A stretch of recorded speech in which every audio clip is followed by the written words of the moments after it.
Doctor Sarvepalli Radhakrishnan, जन्म 5 सितंबर 1888 एवं मृत्यु 17 अप्रैल 1975, भारत के प्रथम उपराष्ट्रपति 1952 से 1962 और द्वितीय राष्ट्रपति रहे।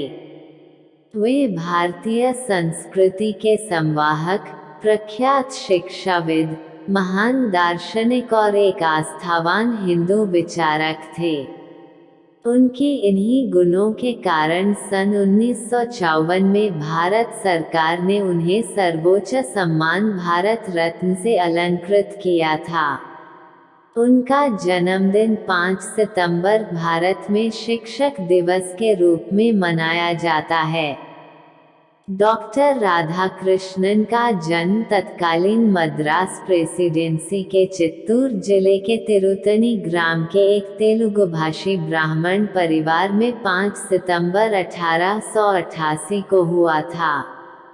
तिरुत्तनी ग्राम चेन्नई से लगभग 84 किलोमीटर की दूरी पर स्थित है और 1960 तक आंध्र प्रदेश में था और वर्तमान में तमिलनाडु के तिरुवल्लुर जिले में पड़ता है। उनका जन्म स्थान भी एक पवित्र तीर्थस्थल के रूप में विख्यात रहा है। राधाकृष्णन के पुरखे पहले कभी सर्वैपल्ली नामक ग्राम में रहते थे और 18वीं शताब्दी के मध्य में उन्होंने तिरुत्तनी ग्राम की ओर निष्क्रमण किया था। एक निर्धन किंतु विद्वान ब्राह्मण की संतान थे। उनके पिता का नाम सर्वपल्ली वीरास्मिया और माता का नाम सीताम्मा था। उनके पिता राजस्व विभाग में काम करते थे। उन पर बहुत बड़े परिवार के भरण पोषण का दायित्व था। वीरास्वामी के 5 पुत्र तथा एक पुत्री थी। राधाकृष्णन का स्थान इन संततियों में दूसरा था। उनके पिता काफी कठिनाई के साथ परिवार का निर्वहन कर रहे थे। इस कारण बालक राधाकृष्णन को बचपन में कोई विशेष सुख प्राप्त नहीं हुआ।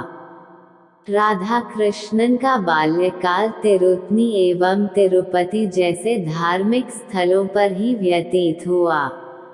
उन्होंने प्रथम 8 वर्ष तिरुत्तनी में ही गुजारे। यद्यपि उनके पिता पुराने विचारों के थे और उनमें धार्मिक भावनाएं भी थीं, इसके बावजूद उन्होंने राधाकृष्णन को क्रिश्चियन मिशनरी संस्था लुथरन मिशन स्कूल, तिरुपति में 1896 से 1900 के मध्य विद्याध्ययन के लिए भेजा। फिर अगले 4 वर्ष 1900 से 1904 की उनकी शिक्षा वेलूर में हुई। इसके बाद उन्होंने मद्रास क्रिश्चियन कॉलेज, मद्रास में शिक्षा प्राप्त की। वह बचपन से ही मेधावी थे। इन 12 वर्षों के अध्ययन काल में राधाकृष्णन ने बाइबल के महत्वपूर्ण अंश भी याद कर लिए। इसके लिए उन्हें विशिष्ट योग्यता का सम्मान प्रदान किया गया। इस उम्र में उन्होंने स्वामी विवेकानंद और अन्य महान विचारकों का अध्ययन किया। उन्होंने 1902 में मैट्रिक स्तर की परीक्षा उत्तीर्ण की और उन्हें छात्रवृत्ति भी प्राप्त हुई।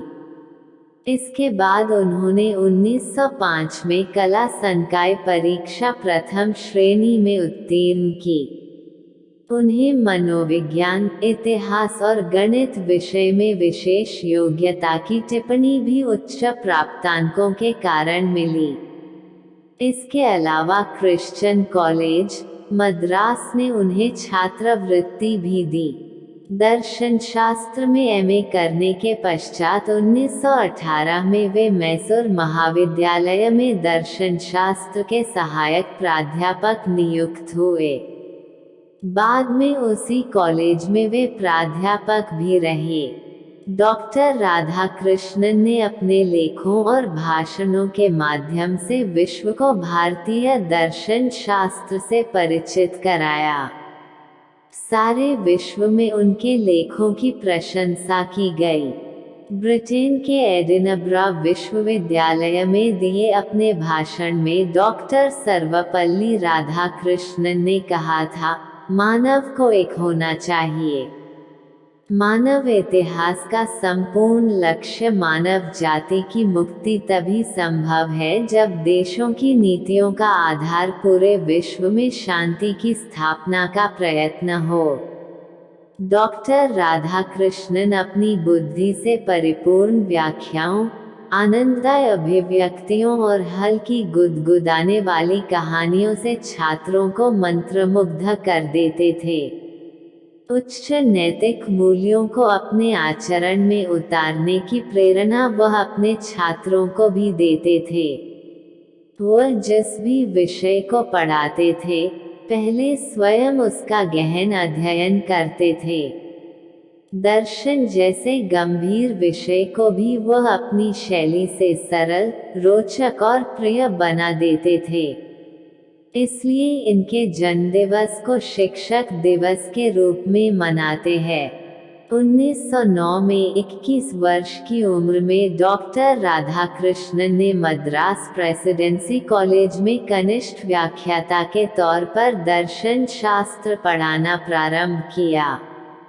यह उनका परम सौभाग्य था कि उनको अपनी प्रकृति के अनुकूल आजीविका प्राप्त हुई थी।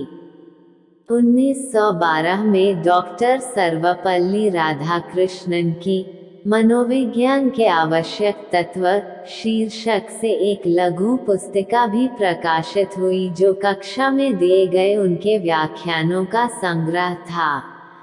इस पुस्तिका के द्वारा उनकी यह योग्यता प्रमाणित हुई कि प्रत्येक पद की व्याख्या करने के लिए उनके पास शब्दों का अतुल भंडार तो है ही, उनकी स्मरण शक्ति भी अत्यंत विलक्षण है। जब डॉक्टर राधाकृष्णन यूरोप एवं अमेरिका प्रवास से पुनः भारत लौटे तो यहाँ के विभिन्न विश्वविद्यालयों ने उन्हें मानद उपाधियां प्रदान कर उनकी विद्वत्ता का सम्मान किया। 1928 की शीत ऋतु में इनकी प्रथम मुलाकात पंडित जवाहरलाल नेहरू से उस समय हुई जब वह कांग्रेस पार्टी के वार्षिक अधिवेशन में सम्मिलित होने के लिए कलकत्ता आए हुए थे। सर्वपल्ली राधाकृष्णन की यह प्रतिभा थी कि स्वतंत्रता के बाद इन्हें संविधान निर्मात्री सभा का सदस्य बनाया गया। वे 1947 से 1949 तक इसके सदस्य रहे। इसी समय वे कई विश्वविद्यालयों के चेयरमैन भी नियुक्त किए गए। जवाहरलाल नेहरू चाहते थे कि राधाकृष्णन के संभाषण एवं वक्तृत्व प्रतिभा का उपयोग 14 से 15 अगस्त 1947 की रात्रि को उस समय किया जाए जब संविधान सभा का ऐतिहासिक सत्र आयोजित हो। राधाकृष्णन को यह निर्देश दिया गया कि वे अपना संबोधन रात्रि के ठीक 12 बजे समाप्त करें, क्योंकि उसके पश्चात ही नेहरू जी के नेतृत्व में संवैधानिक संसद द्वारा शपथ ली जानी थी। सर्वपल्ली राधाकृष्णन ने ऐसा ही किया और ठीक रात्रि 12 बजे अपने संबोधन को विराम दिया।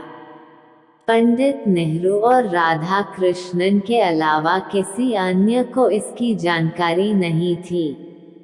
आज़ादी के बाद उनसे आग्रह किया गया कि वह मातृभूमि की सेवा के लिए विशिष्ट राजदूत के रूप में सोवियत संघ के साथ राजनयिक कार्यों की पूर्ति करें। 1952 में सोवियत संघ से आने के बाद डॉक्टर राधाकृष्णन उपराष्ट्रपति निर्वाचित किए गए।